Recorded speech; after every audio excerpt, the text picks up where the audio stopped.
Kung magdadasal kayo, huwag pakitang tao. Huwag pagpapogi points. Huwag niyong gawin sa mga lugar kung saan kayo makikita at mapupuri tuloy, mahahangaan.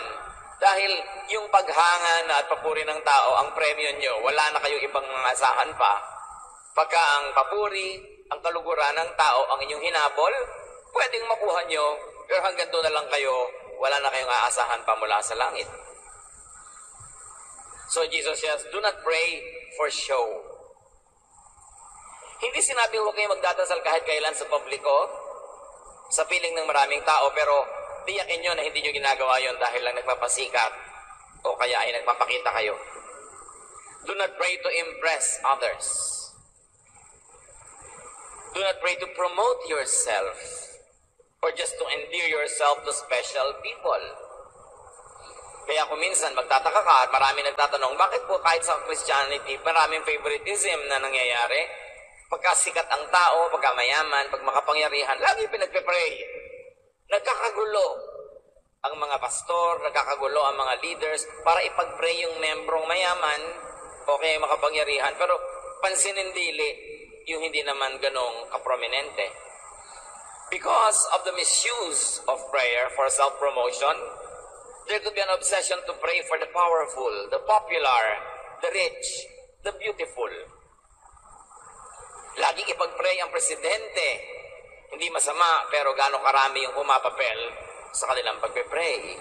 Ipanalangin ng mga artista, mga sikat, ang mga achievers. Kaya laging may nagtatanong ng mga ganyan. Noon pong kamakailan, mayroong isang napakasikat na taong nakulong sa Bilibid.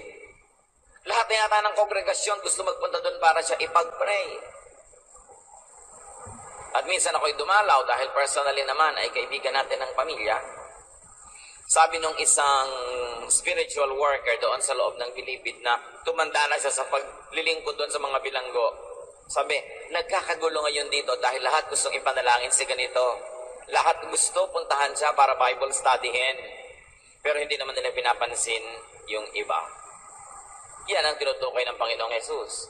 Misuse of prayer to promote oneself. James 2:1-3. My friends, if you have faith in our glorious Lord Jesus Christ, you won't treat some people better than others. Such a rich person wearing fancy clothes, suppose a rich person wearing fancy clothes and a gold ring comes to one of your meetings. And suppose a poor person dressed in worn-out clothes also comes.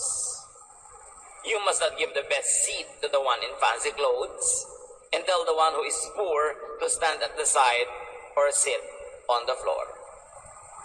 Sakali man dawat sa ating mga pagtitipon ay may biglang dumating na sobrang gara ng damit, may mga alahas, hindi kailangan automatically na sa kanya ibigay yung pinakamagandang lugar, pwesto. At pagkatapos pag may pumasok na ang suot ay napakakaraniwan lamang at luma pa, paupuin mo na lang sa sahig o itaboy mo na tumayo sa isang sulok. Hindi sinasabi dito ng Panginoon na huwag i-recognize ang mga achievers, na isnabin ang mga magaganda ang damit o mayayaman. Hindi. Ang sinasabi lang niya, don't show favor on outward looks. Hindi ko mo mukhang maganda, mukhang mayaman, mukhang may mapapala ka, siya na agad ang i-estimahin mo. Pero kung talaga namang siya ay achiever, maraming nagawang mabuti sa buhay, hindi naman masama na bigyan mo siya ng pansin. Kasi may mga baliktad naman, sa pagsunod sa verse na ito, sumobra na. Ini-ignore kahit na napaka-great achievers, binabaliwala. Parang baliktad naman yon at hindi rin yung gusto ng Panginoon. Justice requires us to recognize achievement. Pero hindi naman yung sambahin mo na yung mga achiever at ignorin mo yung mga walang achievements o yung hindi mo alam mga achievements nila sa buhay. So recognize achievement, recognize greatness of personality, pero hindi naman ibig sabihin magiging bulag ka na dahil doon. In the case of show-offs, being seen, being impressive, promoted, or getting favors is already the reward. Sabi ng Panginoon, kung dahil sa iyong mga pananalangin, minapala ka galing sa mga tao, papuri, regalo, pabor, yun, pasalamat ka na, yun talagang napala mo, pero wala ka naghihintayin pang gantimpala mula sa kalangitan. So sayang ang prayer pag ganun. Hanggang earth lang ang talab at mula lang sa earth ang premyo mo. Matthew 6:6 sa pagtutuloy ng katuroan ng Panginoon. When you pray, go into your room alone and close the door. Pray to your Father in private. He knows what is done in private and He will reward you. Once more, huwag natin gawing exaggerated ang pagbabasa ng verse to the point akala ng iba ipinagbabawal ng Panginoon ng group prayer. Pero sinasabi niya, alam niyo, kung gusto niyo talagang walang makaabala sa inyong pananalangin, maging mataimtim, taus-puso, walang performance, manalangin kayo ng tahimik sa anumang lugar na maaari kayong mapag-isa. At ang ginagawa ng tahimik, taus-puso, ikinatutuwa ng Ama sa Langit na siyang magbibigay sa inyo ng gantimpala. Marami kasi kuminsan, maaatasan mo, ikaw sister mag-opening prayer, ha? O kaya ipag-pray mo yung food na ating kakainin, ninenervyos, kabang-kaba talagang tikbi-tikbi ang bawis. Para bang sinabi mong bibitayin ka? So, Pastor, nervyos po ako pag pinagpe-pray. Bakit ka ninenervyos? Kasi gusto mo magpa-impress. Gusto mo magpasikat. Gusto mong mapuri ang iyong prayer. Takot na takot ka magkamali. Ang iniisip mo yung sasabihin ng iba, kaya ka ninenervyos. At ganoon din yung mga magsasalita sa public, magtuturo ng Bible study, mangangaral. Kinakabahan po ako. Ba't ka kinakabahan? Natatakot ka ma-reject, natatakot ka mapintasan. Kasi ang iniisip mo yung impression ng mga tao. Just do your thing. Say what the Lord wants you to say. Kung prayer man yan, o teaching yan, o preaching. And then, disappear. Hayaan mo ang Panginoon ang mapuri. Siya ang maitaas. Pagka lagi mong iniisip is how to make an impression, tense ka talaga, may stress ka talaga. So relax, just be yourself. At sa mga hindi magawa yung mga ganon, edi, yan ang gusto ng Panginoon kapag di ba tahimik na may manalangin, wala kayong aalalahanin at nagkakaintindihan kayo ng Ama sa langit. Jesus teaches private, quiet, solo prayer that is intimate with God. Ang mahalaga naman kasi nakakonekta ka sa Espiritu ng Diyos. Para kang isang appliance, pina-plug in sa kuryente, the power becomes available to you and you function because you are empowered. Kaya maraming tao parang cellphone, nalolobat. Kailan manalangin ka, taimtim, mag-devotion ka, mag-reflection on God's Word, para ka ma-charge. When people are at prayer, they are being charged. They're being recharged. At maraming tao sa kanilang spiritual life, laging low back kasi hindi nananalangin. Kulang na kulang sa private prayer.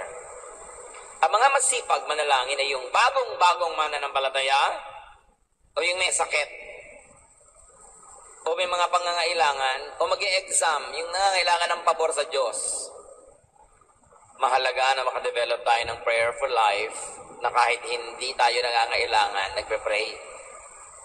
Hindi lang pag nalulungkot, natatakot, naiinip, kundi kahit masaya, masagana, at matagumpay. Laging nananalangin. Kasi yan ang ating lifeline to God. It should be noticed that in the Lord's public ministry, Jesus never organized any huge public prayer rally. Na siyang sakit ng napakarami ngayong mga mananampalataya. Laging pagkarami-rami, kailangang manalangin sa isang malaking park, sa isang malaking auditorium.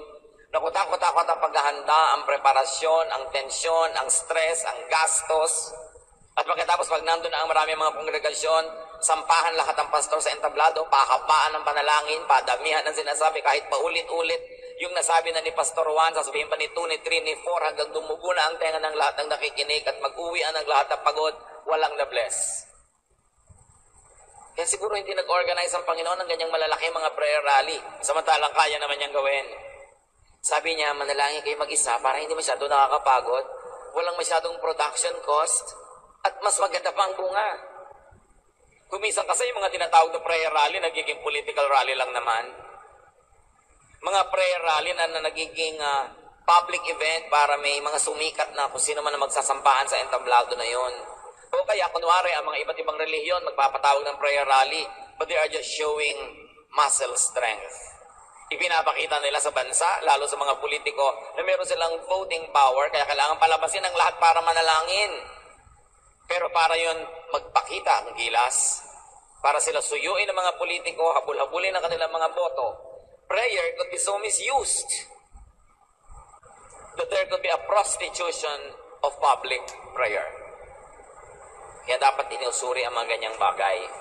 In fact, even a group prayer within a church could be the easy stage and venue for gossip, for criticism. Kumisan yung mga idinasing, kung ano magpe-prayer tayo, tapos may magsasabi ng mga lihim niya, mamaya alam na ng lahat yon. Napakadali ng babaligtad. Ang dapat sana ay nagagawa ng prayer. So, kailangan ng tao balikan ang katuruan ni Jesus. While we are not being stopped to join public prayer, in fact, we are also being encouraged up to a point, lalo na yung local church group prayer, we should never neglect private prayer kasi yun ang binigyang diin ng Panginoon. Precisely to help people pray sincerely in simple and dignified ways. Hindi kailangan ng churchy language. Hindi kailangan ng napakaraming mga mabulaklak na mga pananalita. Kasi bago pa mamutawi ang salita sa ating bibig, alam na yun ng Diyos. So ang prayer hindi dapat performance, hindi contest, hindi paramihan ang sasabihin, pahabaan, padramahan, at hindi para itaas ang sarili. Jesus' prayer is the ultimate model for prayer. Maraming mapapala ang mga Kristiyano kung babalikan lang nila si Kristo. Maraming katuruan si Jesus na natabunan na maging ng mga kaugalian ng evangelical or biblical churches. Sometimes evangelical Christians fault many other sectarian Christians for their traditions. Samantalang ang mga protestante, ang mga evangelical, sa mga born again, marami na rin na-inventong tradisyon na hindi laging tugma, angkop o batay sa turo ni Jesus. Dapat balikan si Jesus. Siya ang anak ng Diyos. Siya ang tagapagligtas. Siya ang namatay para sa atin sa krus. Ang sinasabi niya ang dapat bigyan ng diin at dapat siyang mangibabaw at maghari sa maraming nadidinig nating sinasabi ng iba kahit pa nga mga relihiyoso sila. Matthew 6:7-8. When you pray, don't talk on and on as people who don't know God. They think God likes to hear long prayers. Don't be like them. Your Father knows what you need before you ask. Kung mananalangin kayo, sabi ni Jesus, huwag niyong gayahin yung mga hindi mananampalataya na ang iniisip, ikinalulugod ng pinagdarasalan nila ang haba ng kanilang mga dasal at nagkakaroon sila ng points. Pagpaulit-ulit at ang haba-haba. Iksian nyo lang. Total, alam naman ng Ama ko anong kailangan nyo bago nyo pahingin. So ang tanong, alam na pala ng Diyos, ba't ihingin pa? Para lang sa'yo yon, para malaman mong Diyos ang pinanggagalingan ng mga kailangan mo. Kailangan maalala mo yan through prayer, kaya dapat may pag-pray. At isang hiwaga na hindi pinaliwanag ng Diyos, mayroon siyang mga gusto ibigay sa tao na ibibigay lang niya pag ipinanalangin. Bagamat marami siyang ibinibigay na hindi naman natin ipinapanalangin, pero merong pag lang ipinanalangin. Kaya lang, alam mo ba kung alin ang pinagkaiba ng dalawa na yon? Hindi. So, mananalangin ka. Pero huwag sobrang haba, huwag pa ulit-ulit. Meron naman, masabihan mo lang, sister, ipag-pray niyo po ang ating pagkain. Ipag-pray na ang lahat ng mga tribo sa buong daigdig. Ipag-pray na ang global warming. Ipag-pray ang presidente ng bayan, ng mga mayor. Sister, food lang ang ipinagpapapray sa iyo. Hindi sinasabing magmisa ka, o mag-sermon ka, o mag-novena ka dyan. Mag-pray ka lang for the food. Meron pa mga Diyos ko, yung po mga hindi kakain ngayon, kayo po ang magpakain sa kanila. Anong klaseng prayer yun? Tinatanggal mo yung guilt mo dahil kakain ka, sila hindi. Kundi pa, huwag mo na lang sabihin. Kasi kung gusto mo makakain sila, ikaw magpakain. Inutusan mo pa yung Diyos, Diyos ko, kakain po kami, salamat. Yung po mga hindi kakain ngayon, kayo na pong bahala sa kanila. Pinasa mo pa sa kanya yung responsibility. Mga nonsense na mga prayer. So tatandaan nyo mga kapatid, kung opening prayer lamang ng isang event, just open it. Huwag kayo magbigay ng first sermon. At yung closing prayer, magbibigay pa ng closing sermon. Yung magpe-pray for the offering, meron ding sermon. Kaya humaba na ng humaba ang programa. Akala ng lahat, kailangan nila mag-perform. Kailangan samantalahin their 10 seconds on the stage. The shorter the prayer, the more welcome.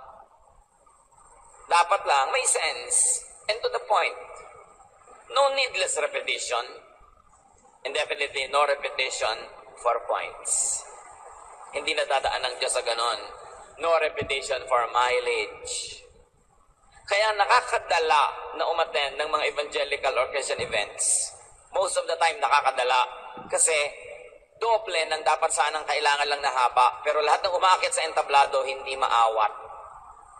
Lalo yung testimony. Masarap sana nagpapatestify Masarap makinig. Pero may mga tao pag nahawakan yung mic, magkamatayan na, di nabibitawan. Ikukwento na ang lahat ng mga sari-saring mga nangyari sa kanyang talambuhay at pati mga bloody details sa kanyang mga kasalanan, lahat ng mga iskandalo, iisa-isahin na gustong-gusto namang marinig ng mga chismosa. Hindi na kumisa nakaka-glorify sa Diyos ang mga detalye. Pero ang hilig-hilig ng iba doon. Kaya umuusad ang panahon, nauubos ang mga oras ng programa, di naman lumalalim ang pananampalataya ng mga tao. Kasi lahat ng nangyayaring mensahe, pakalat lang, pahaba, palapad, walang palalim, walang pataas.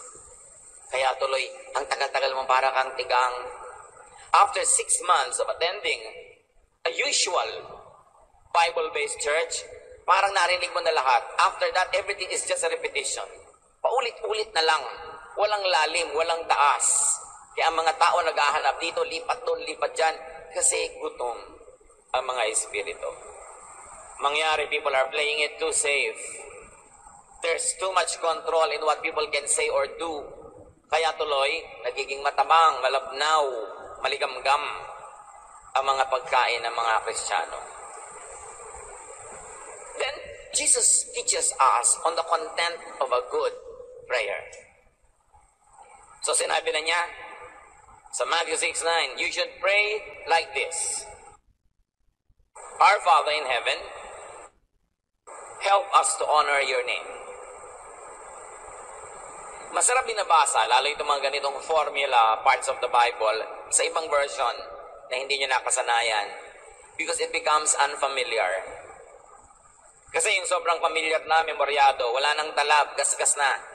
Pero pag binasa mo sa ibang version, may dumadating sa iyo mga bagong mensahe na sensitive ka pa kasi, kaya may talab pa. So sabi ng Panginoon, ganito kayo dapat manalangin. Uunahin ninyo, kausapin nyo ang Ama. Dito pa lang isang tambak na lesson na mga kapatid. Prayer must be addressed to the Father. Prayer must be addressed to the Father. Huwag niyong kalimutan yon. Yan ang turo ni Jesus. Sabi niya, Our Father in heaven. Hindi niya sinabing, pray to me. Pray to someone else. Pray to something else. Sabi niya, pray to the Father. Our Father in heaven.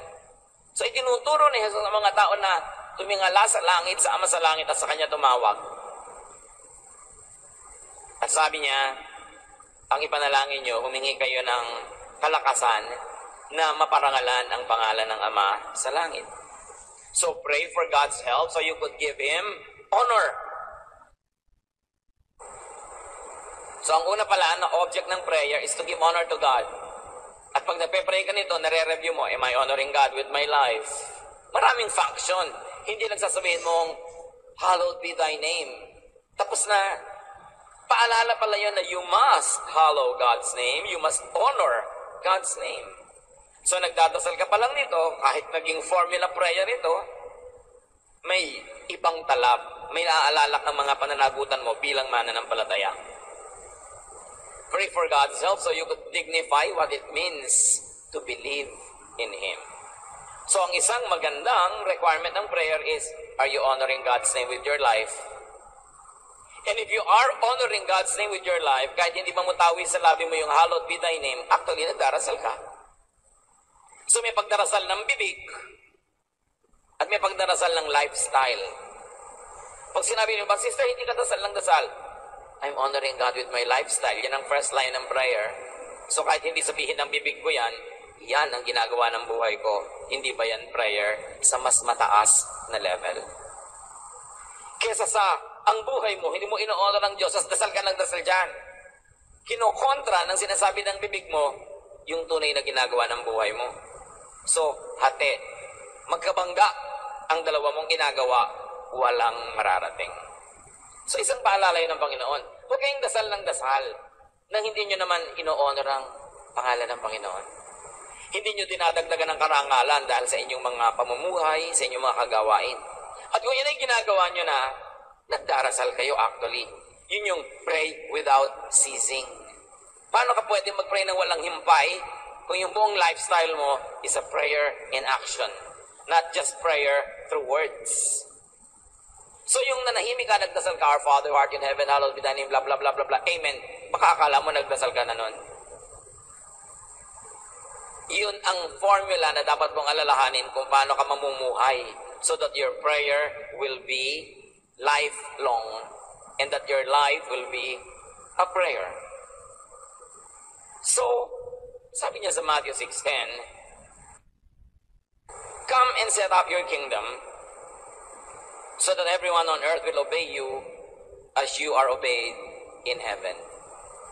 So pray for the growth and extension of God's kingdom. Pero kahit ano pang sabihin mong, thy kingdom come, thy will be done on earth as it is in heaven, wala ka naman palang ginagawa so that the kingdom will come, wala kang ginagawa para ma-extend ang kingdom, wala kang ginagawa para lumago ito, dumami ang mga mananampalataya, dumami ang puso na pinag-aharian ng Panginoong Diyos. Ang totoo nun, bibig mo lang yung nagdarasal, but not your life. Therefore, walang mangyayari. So sabi, alam mo, naka-10 Our Father na ako ngayon, okay na. Ganun, dinadaan mo sa paulit-ulit. Di ba sabi ni Jesus, yan ang prayer ng mga unbelievers? Prayer ng mga hindi naniniwala at nakakakilala sa Diyos. So ang tunay palang prayer is to always extend God's kingdom. Nasa palengke ka, may binibili ka sa tindera, pero sinesharean mo siya ng Word of God, ng pag-ibig ng Panginoon. You are extending God's kingdom to that person. You are praying habang namamalengke ka. Yun yung lifestyle prayer. Ano man ang ginagawa mo sa buhay. Kaya iba, naku, tinatawag po ako ng Panginoon sa full-time ministry. Anong full-time ministry? Hindi ba tayo lahat dapat full-time sa ministry? Paano ba ako magiging full-time sa ministry kung ako ay tindera? Eh di gamitin mo yung pagkakataon mo to talk with people, to share God's words, to extend God's kingdom. Sa pagtitinda mo na full-time, nagiging full-time worker ka. Ano bang akala nyo sa full-time worker ng Diyos? Yun lang sinusweldohan ng church. Yun lang nagbibitiw sa gawain para mag-full-time sa church, para biglang malaman mo, ay, konti lang pala ang nagagawa. Ang dami-dami mong free time. Tapos tatawagin mo ang sarili mong full-time. Di ba kakilakilabot yun? Lalo't sinusweldohan ka, tapos wala ka namang ginagawa. Eh, marami namang ganon. Kaya kahit saan ka naroon, kapatid, huwag mong ihingi ng paumanhin na hindi ka full-time worker ng Diyos. Because the moment that you use your time, your energy, your talent, para palawakin ang kaharian ng Diyos, dumami ang makakilala sa Panginoon, pagharian sila ng Diyos, you are praying and you are doing God's work. And you expand God's kingdom not only in expanse but also in depth na ating binanggit na kanina. Hindi lang dami ng dami ang mananampalataya pero wala namang matutunang iba na.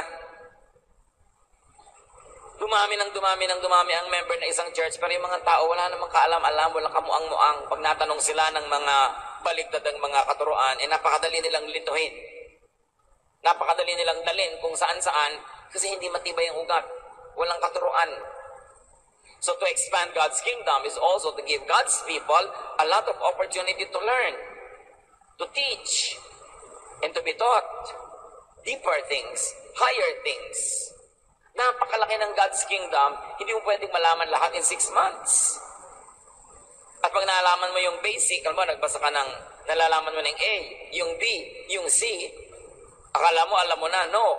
Para lang makabasa ka ng, at makasulat ng sentences. At the moment nakakabasa ka at nakakasulat ng sentences para makagawa ka ng paragraphs. At pag nakakagawa ka ng paragraphs, para makapagsulat ka o makapagbasa ng may katuturan, ng may saysay. Para makapagbasa ka at sa pagbabasa mo, mapili mo kapatid kung anong may katuturan sa buhay mo at kung anong wala. So, palago ng palago, hindi lang tama yung basic. Ang problema doon sa napakaraming mga obsession ng mga evangelical Christian na mag-soul winning, puro soul winning pagkatapos wala namang care. Walang education, walang training. So parang harvest ka ng harvest ng mga grain, pero pag inilagay mo sa storage, sinadagalang, nilulumot, inaamag, kasi wala naman nangyayari. Kaya sabi, pray for the extension of God's kingdom. Thy kingdom come, thy will be done. Pag sinasabi natin kapatid yun, meron ka dapat ginagawa para matupad yun. So Bible study leader ka, songwriter ka, singer ka, musician, usher, helper in the church, may ginagawa ka to expand God's kingdom. Kahit hindi mo sabihin, thy kingdom come, thy will be done on earth as it is in heaven, sa paglilingkod mo kapatid, sa ginagawa mo, actually, nananalangin ka. So yung panalangin, slogan. Meron dapat mas malalim at malaking kahulugan yon sa likod ng slogan. So pray for higher things. Pray for more important issues. Kita nyo ang sinabing unang pinagpe-pray? Thy kingdom come, thy will be done. Mataas na issue. Hindi bigyan nyo po ako ng sapatos sa kulay pink. O bigyan nyo ako ng ganito, o bigyan nyo ako ng gano'n. Na napakarami, ang prayer ng mga tao, shopping list. Hindi masamang ipag-pray yan. Pero alin ang una? Alin ang inuuna?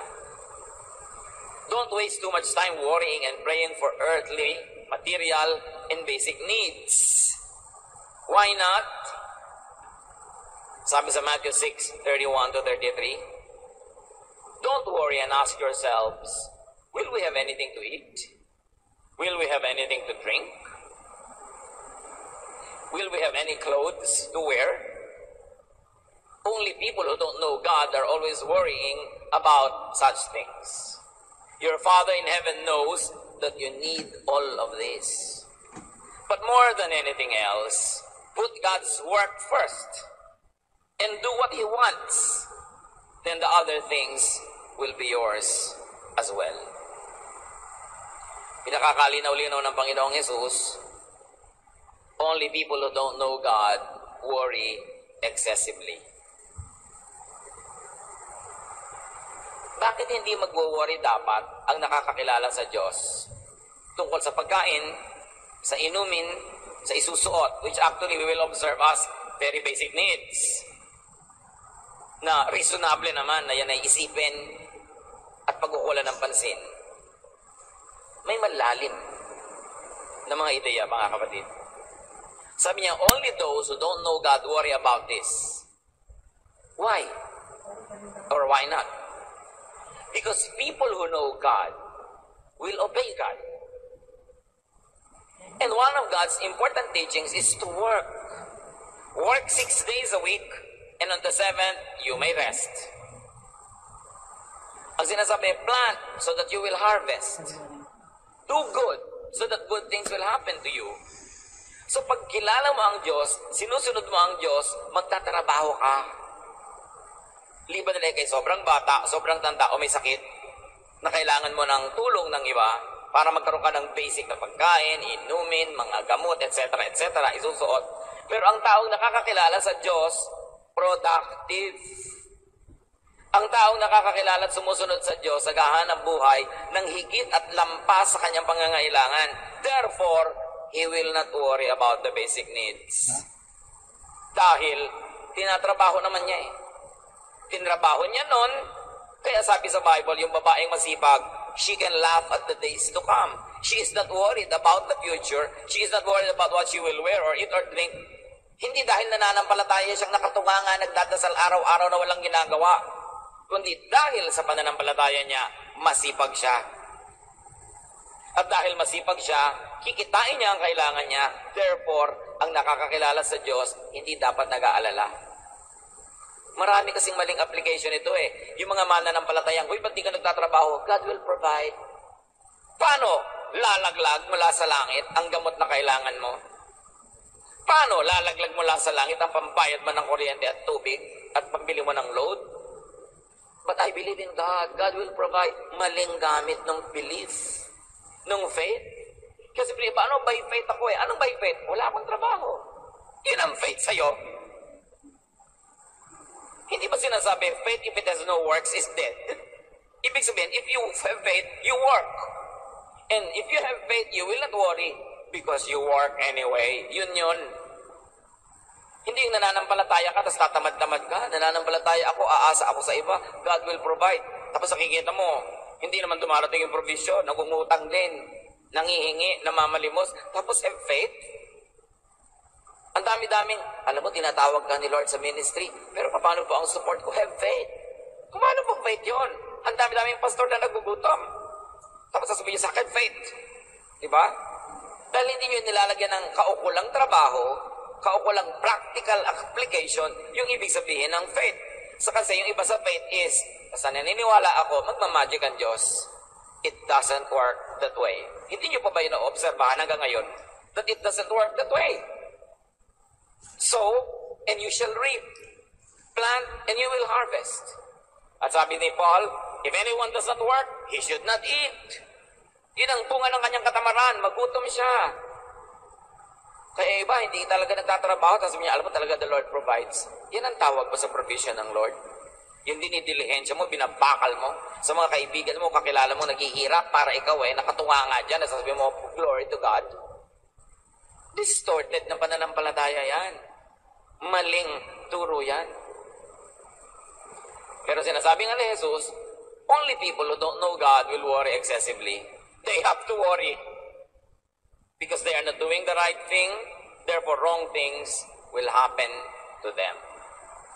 At sabi niya sa Matthew 6:11, give us our food for today. Ang emphasis ng marami tungkol dito is to give us our food. The emphasis should be for today. Paano ka hindi magwo-worry kung ang worry mo give us our food? Iniisip mo yung food mo for next week, for next month, for next year. Di ba magwo-worry ka talaga? Kaya sabi ni Lord, give us our food for today. Give us this day our daily bread. Not our weekly bread, not our monthly bread, not our annual bread. Kasi pag yun ang inisip mo, you will worry.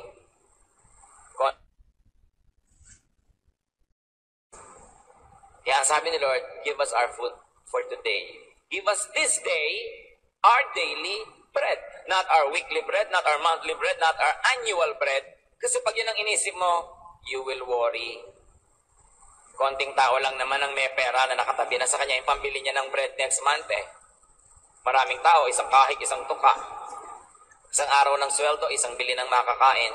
Pero alam naman natin na napakaraming tao, kahit pa nga sasabihin mong hindi mayaman, meron naman pagkain today Wala lang tomorrow.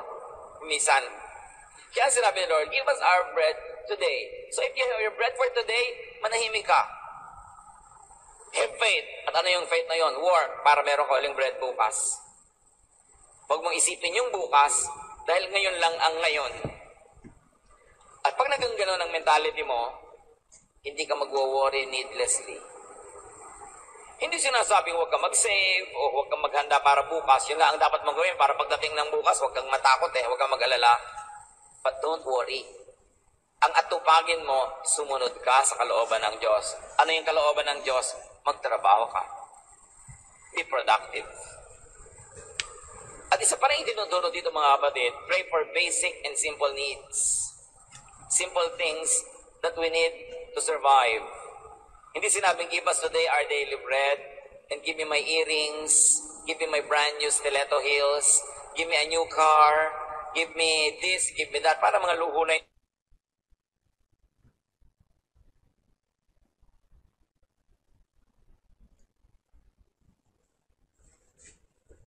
wala para sa next meal. At pagka wala, itanong mo kung bakit. Ang dami-dami nangangailangan ngayon ng mga katulong sa bahay. Ang dami nangangailangan ng trabahador. Ang dami-daming trabahong walang tao nagtatrabaho. Bakit wala kang kakainin mamaya? Hindi ka kaya nagtatrabaho. Ang pili-pili mo. Kasi kahit sinong tao na handang ihampas ang sarili niya sa trabaho, may pagkain ilalagay sa tiyan niya. Kahit emergency lang, huwag na munang mapili. May kakainin ka. Laging may nangangailangan ng extra hand, ng helper, ng assistant. Ang daming trabaho, mga kapatid na bakante, kasi walang taong qualified. Pero maraming bakante. Alam niyo ba na iniisip pa ngayon ng maraming businesses dito sa Pilipinas na mag-hire ng foreigners? Kasi maraming posisyon na bakante, pero hindi masatisfy ng local labor.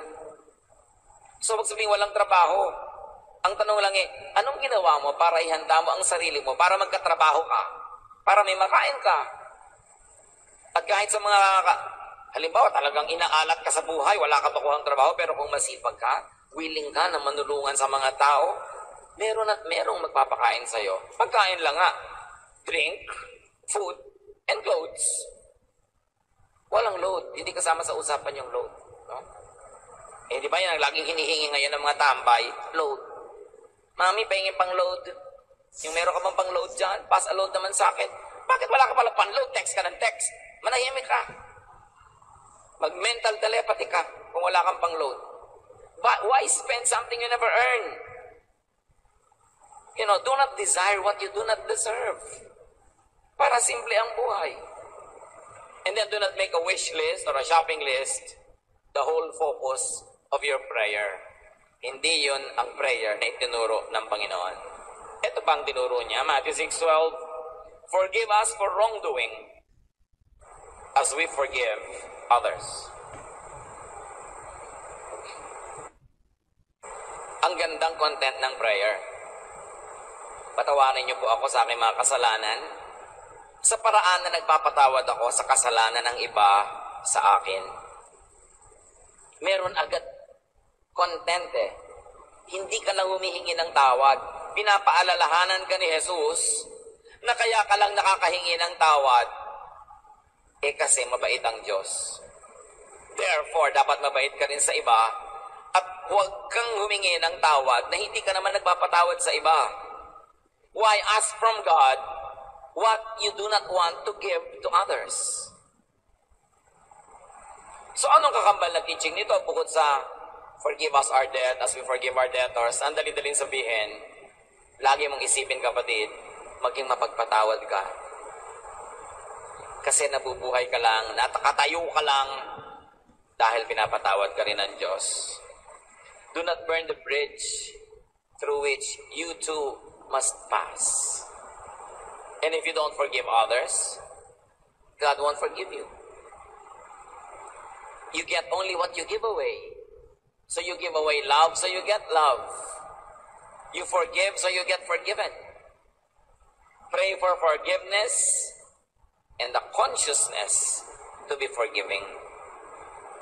So pag humihingi ka ng tawad sa Diyos, merong kakambal yun na dapat iniisip mo. Dapat mapagpatawad din ako sa iba. In the way that I forgive others. So kung nagpapatawad ako sa kapwa ko ng kalahati lang, di kalahati lang Lord ang ipatawad niyo sa akin.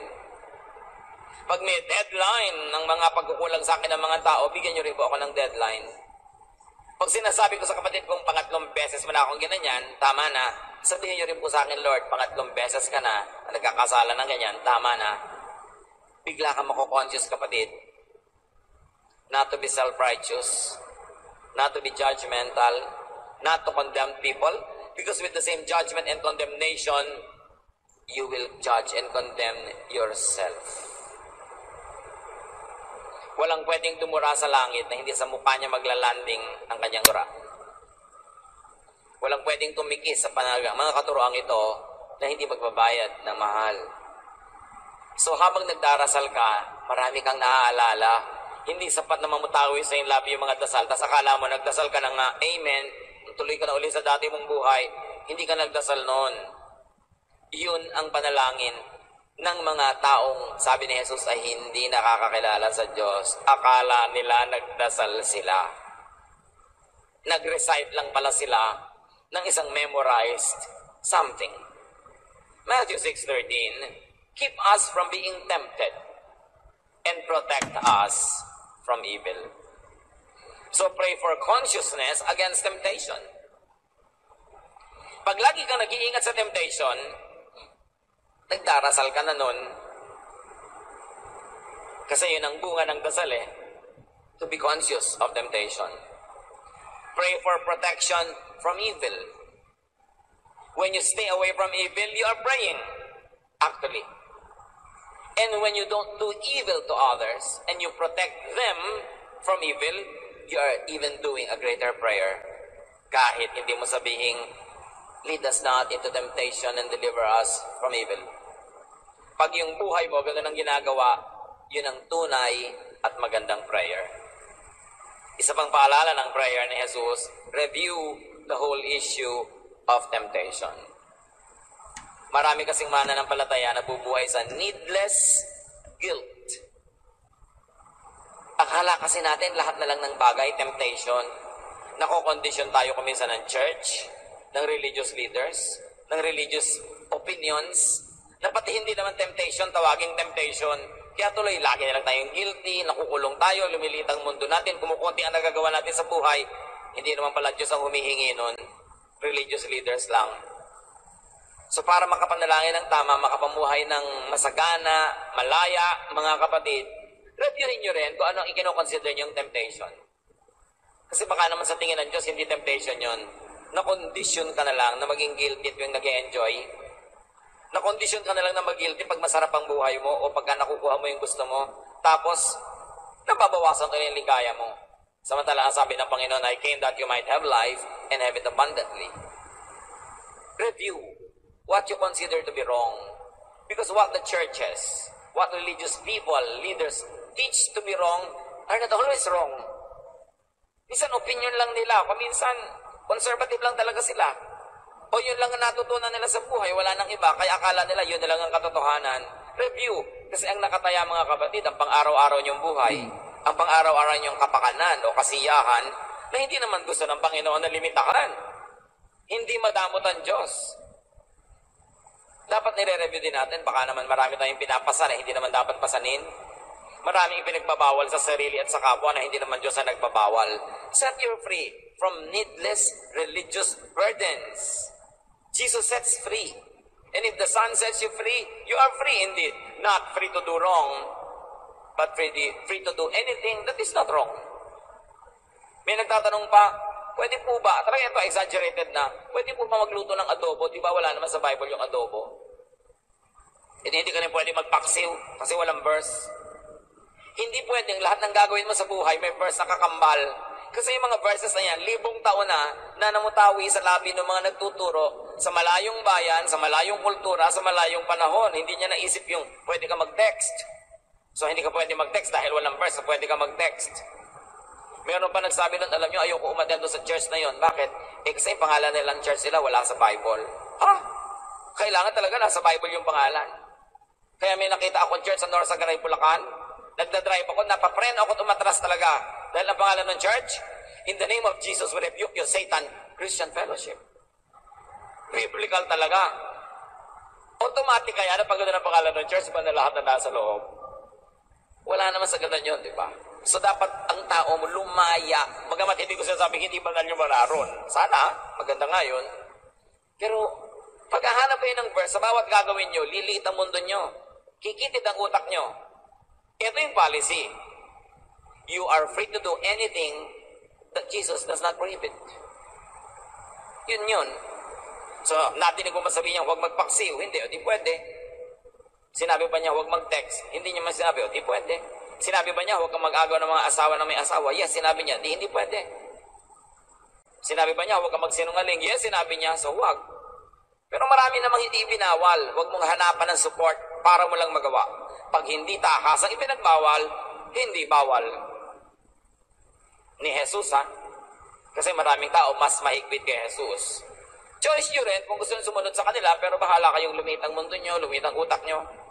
Mabawasan ang inyong abundant life, it's up to you. But Jesus sets free.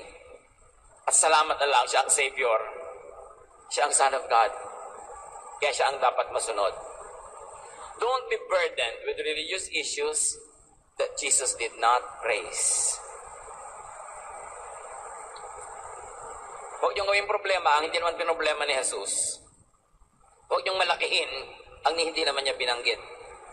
Matthew 6:14 to 15. If you forgive others for the wrongs that they do to you, your Father in heaven will forgive you. But if you do not forgive others, your Father will not forgive your sins.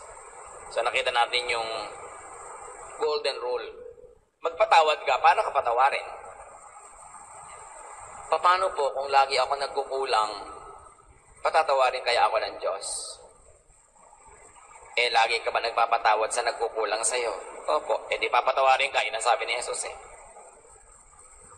Pero hindi ka nagpapatawad sa iba, huwag kang magsayang ng pagod humingi ng tawad kasi hindi ka rin papatawarin.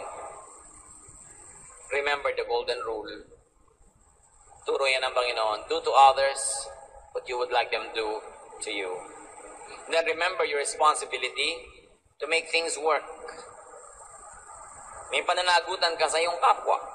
Magpatawad ka rin para sila makalaya. Ang hindi nagpapatawad ay patuloy na nagpaparusa dun sa dapat patawarin at sa sarili. Pray after the Jesus model. Huwag na kayo humanap pa ng mga ibang model ng prayer. Kung makakatulong, kung hindi sagabal, hindi hadlang sa sinasabi ni Jesus, yes, why not? But Jesus' prayer is the model prayer. There is no need to spend long hours on prayer.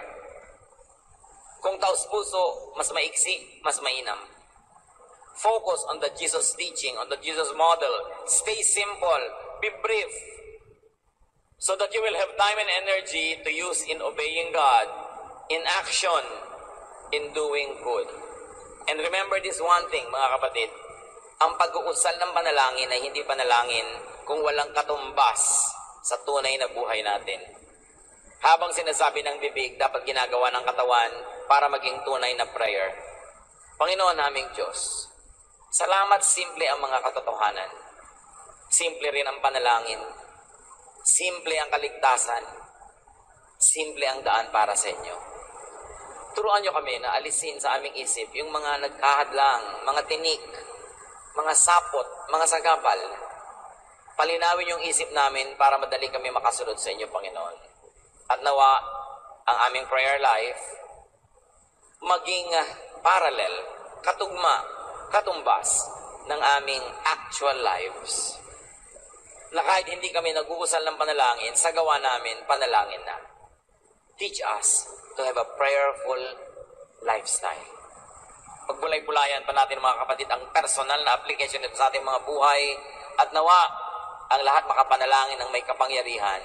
Prayers that move mountains, prayer that heal, prayers that empower.